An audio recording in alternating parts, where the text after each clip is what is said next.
Valley-Brook 2 and also one of the admins of MRYCG. If you're watching this on the MRYCG channel, hello. If you're watching this on the Valley-Brook channel, hello. Well, I thought I'd do my first ever review / how-to video, and I thought I better not do it on one channel, I'll do it on both. Why not? And I am reviewing a cardboard box. Yep, I said it. I'm reviewing a cardboard box. But not any particular box. I am reviewing the Warley stock box. The stock box from Modeller's Mecca. I bumped into Lucy over at the Stafford Railway Exhibition, Model Railway Exhibition. And she was telling me about all these boxes and said, can you do a little video for it? So here it is. So what these are cardboard boxes for storage. They can carry up to 10 locomotives or 10 coaches or 30 wagons. Basically have 2 layers of corrugated cardboard, which comes as like a little flat pack kit. And just to show you, I've already done the bottom layer because there is 2 layers. So if I just open up, you can see in here I have a selection of 4 coaches, my Grizzly Suburban coaches, and a lovely Class 87 Virgin there at the top. So we are about to do the second layer of the dividers. So I'll turn the camera around. As you can see, all comes flat packed. So we'll go through the process on how to build this up and get the second layer of your Warley stock box. So follow my progression as we turn the camera around and have some fun. See you in a minute. Bye bye. Right, so here we are. This is the Warley stock box. So what we'll do is we'll open it up, and as you can see, we have here some lovely pamphlets for Modeller's Mecca. I will put the link down to the website in the description. And like I say, the Warley stock box is a cost-effective, space-saving storage for your locomotives and rolling stock. Each box has 2 layers and can hold either up to 10 locomotives or 10 coaches or 30 small wagons. Just add or remove the dividers. They are simple to fold together with no gluing required.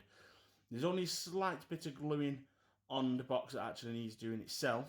Like I say, easy store items, having to keep them, getting them in and out of the manufacturer's packaging. Adjust what type of stock you store in your box by adding or removing the dividers. Store your unboxed items to prevent them damaging them. So we'll have a look now. So what comes in the box is obviously you get 2 of these. These are the main sections of the box, and obviously we'll pull into a second about them. And just inside here, I'll just slide them out now. You have the dividers, which are here. So I'll put them to one side, and then you get some lids, which you get for each section. So if I lift the lid up there, as you can see from the video before, there is a built section up of the actual dividers.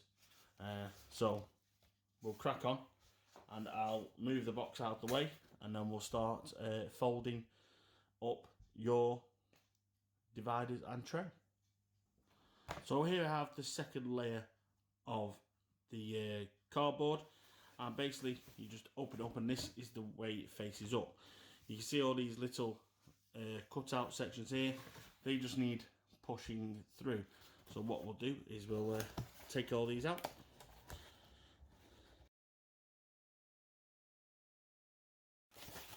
So there we go, all of them pushed out there, which are there.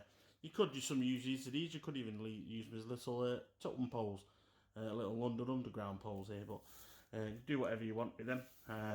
Obviously at the moment they just go into the bin.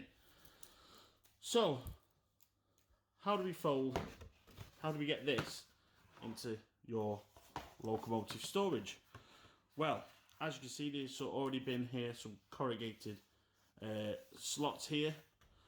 So basically what you do is, so to start off, fold this one up and fold this one up, and fold that one down, But I bet you're thinking, what's going to happen here? So just on the reverse, you'll see between, I'll just get this in the light, between these holes, there's a little groove that just runs down the back of these. If you're pretty good with your straight bendiness of the card, I'll just see if we can get that back in the light. You can just see it there, just there, in there. And basically what you do is you have to bend these, fold them in half, just like this in a second. So I use my fingers, but you can use a straight edge, like a ruler, just to bend up this section here. So as you can see, with it being pre-marked, it bends quite easy. There is two parts of it, so you just have to get two little bends just to get the flat edge when they actually bend over. So just there, little, like I say, you could use a metal ruler or something with a flat edge just to get it to bend, just to because on the crease, because obviously these have been pre-scored. So basically you end up bending it over, so you get a channel divide like that. I've done pretty well, to be honest, recording this live. So then you end up with your channel. So I'll just go along and finish the rest. So we'll use that magic speeding up and get this done for you. So,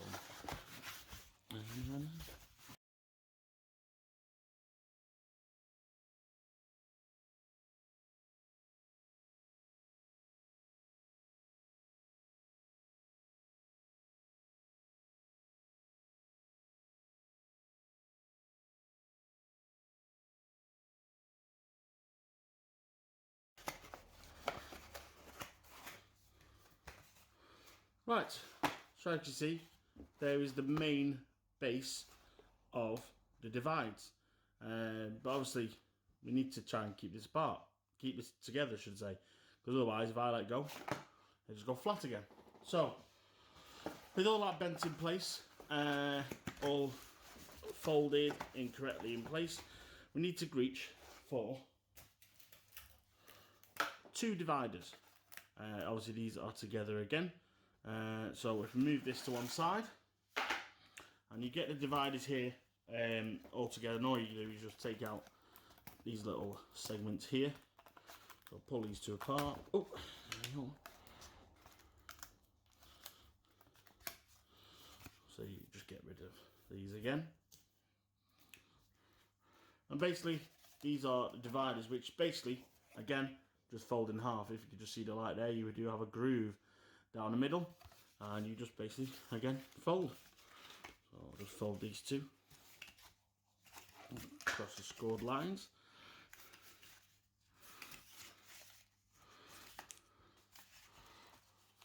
So what you do then is obviously you get your camera angle there, get your square divider. So there's one done, and the other one just fell on the floor, so I'll pick that one up. So again, just bend along the score on the back.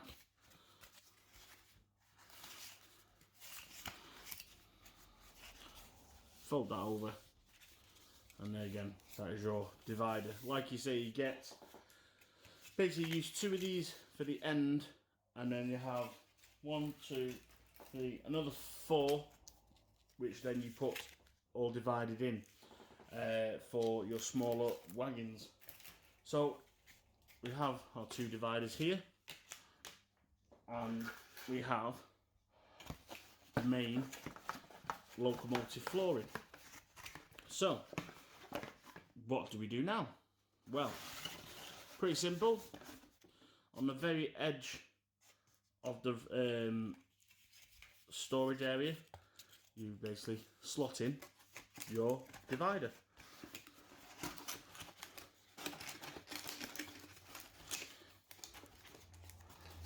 See, slot that one down there.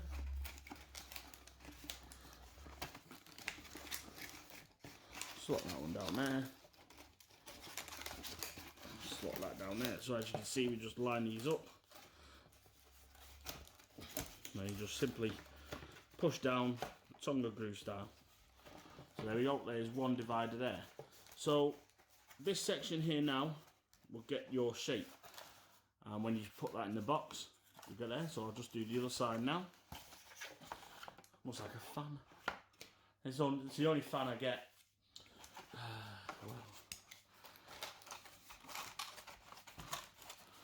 And then again, you just slot in the dividers here.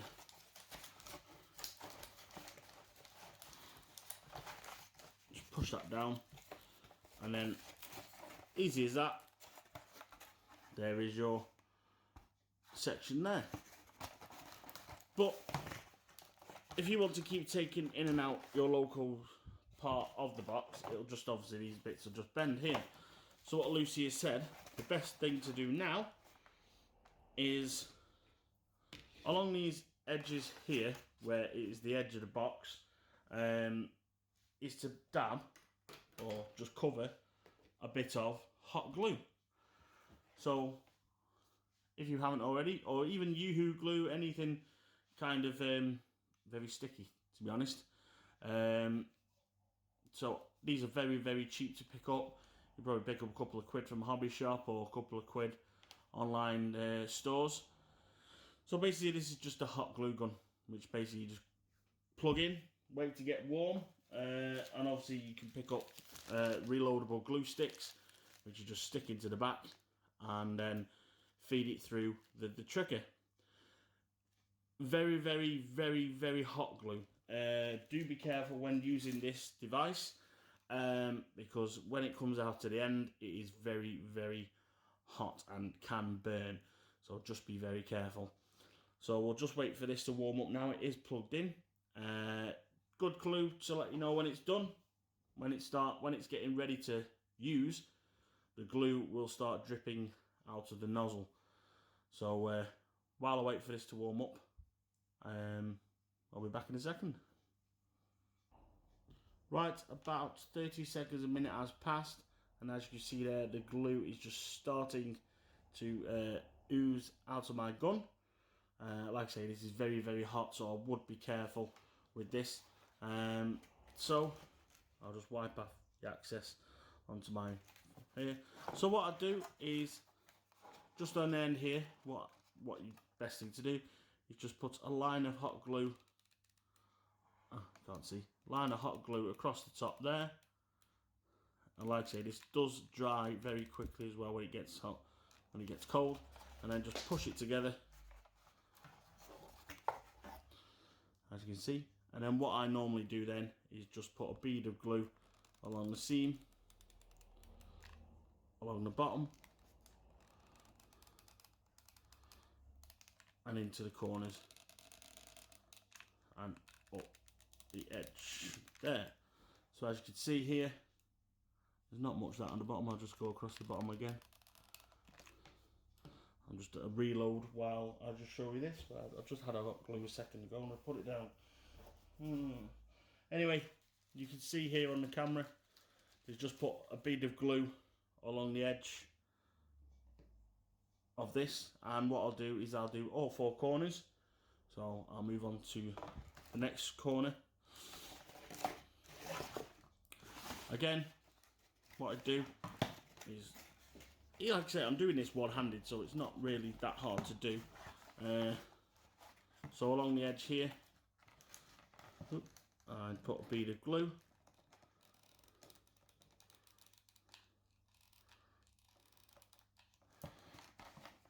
Hold that together, and then while that's holding together, put a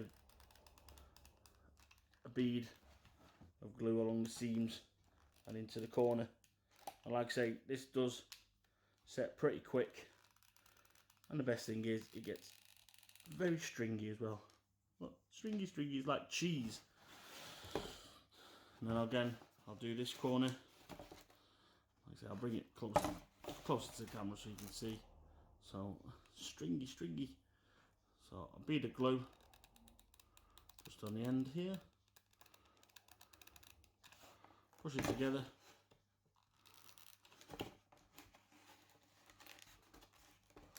and then around the edge, just to seam it in. You can be very liberal with it, or you can but this is really the only kind of gluing you need just to get the end dividers in place. So you do all 4 corners. So again, just on this one, bit of glue on the edge, push it together, and then just round the seal. Like I say, this is the only bit of gluing you really need to do on these 2 sets of dividers. And as you can see, I've glued that whilst filming, and it's these corners where I first started is set. I'll set again. This one's just needs a little bit more glue on this side, so I'll just put a bit more glue on there. Just hold that together for a few seconds. Obviously it's the warmest. Like I say, it does get very stringy.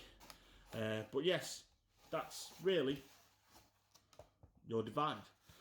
What I do really to secure it is these sections here.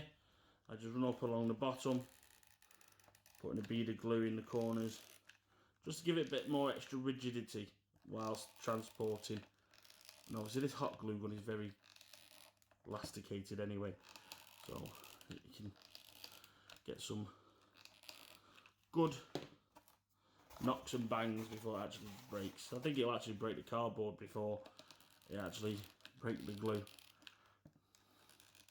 And I believe some people actually use this as well on the actual layouts for water, things like that, water seams. Because let me just do a little demonstration actually. Let me just do, oh, the glue stick fell out. One more along there, just a bead of glue. So as you can see there, I've done every little compartment. So I'll just leave that to one side. And like I say, people use these glue guns for scenics on the actual layouts, because if I just put a dab of glue there,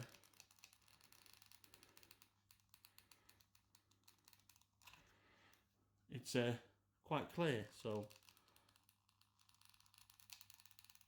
fair enough, it's a lot more process, but that's a lot hotter there. So there you go, you've got yourself a little puddle. You can add some colour into that or whichever. Obviously still leave it to set, because some of it does set clear. And people use it as well, probably for waterfalls. So there's 2 different uses. So it's still a bit tacky there. But yeah, so that's just a little thing that people use. So there we have, there you have your second layer. I'll just turn the hot glue off now because I don't need that anymore.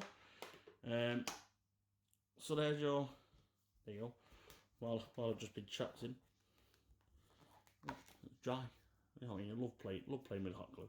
Obviously when it's cold, not when it's still warm, because you can get serious burns injury from there.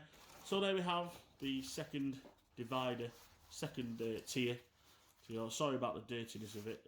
The mat was last used when we were weathering locos, so there's still some weathering dust on there. But hey, you get yourself a weathered loco box. So with the dividers now, you have 4 spare dividers here. So like again, as before, you just fold them down the score line. These ones, you won't, if you're permanently going to use your box for certain locos, then you could put a dab of glue in them to keep the dividers in place. But obviously the dividers just slide in here. Just easy enough. Just give them a bit of a wiggle. Make sure to get down the grooves. There we go, it's going in now. So there you go, you've just divided your box now into 1, 2, 3, 4, 5, 10. So you can get 10 wagons in there. And for example here, we have our MRYCG diesel loco that's been weathered. And just push that in there. And there we go. So you can get yourself 10 diesel locomotives in there, and obviously wagons and things like that, and obviously a few smaller, probably N gauges. You could probably divide it and put N gauge locos in there. I'm unsure about O gauge. O gauge will be pretty big. So we'll bring the box over now, and we'll put the second layer into the box. So as you can see, there's the first layer there with the coaches and the 87, and then we'll put, oh, not the camera, our second layer in with there. And like I say, you do get some little lids for each section. So just put that down there, close that up, and there we go. There is your Warley stock box, and on the front there you can write, if you like, for permanent exhibitionists and everything like that, you can write your contents on the front there, so you know what exactly the box saves. Getting them out all the time and looking inside, you can write what's on the front. So there we go, your Modeller's Mecca Warley stock box. As you see, very easy to use. A lot of storage can be used. So simply when you turn up to your exhibition or whichever, or even if you're travelling to another layout to visiting, just take it out there. It just takes the faff out of taking all your Batman boxes, the ice cube trays and everything like that. It's a hell of a lot easier. You can just get one of these, take your HST set, because obviously you'd have your power cars, and then your 3 coaches or whichever, your Pendolinos and everything like that. Or like say if you are running coaches, steam locos with wagons, and like me, you can have your class 70s with your intermodals and everything like that. So thank you very much, Lucy, for letting me loose on reviewing and how-toing your Modeller's Mecca storage box for the Warley stock boxes. So head over to Modeller's Mecca to get yours. These are reasonably priced at £8 each. She is doing some bulk buys on the boxes. So head over to Modeller's Mecca, and I'll look forward to seeing a lot of these boxes out at exhibitions and other layouts. Like I say, it is perfectly great way to store your unboxed locomotives, and an easier way than say taking them out of all those packaging and everything for all our models. So thank you for watching. I'll see you again soon. Bye bye.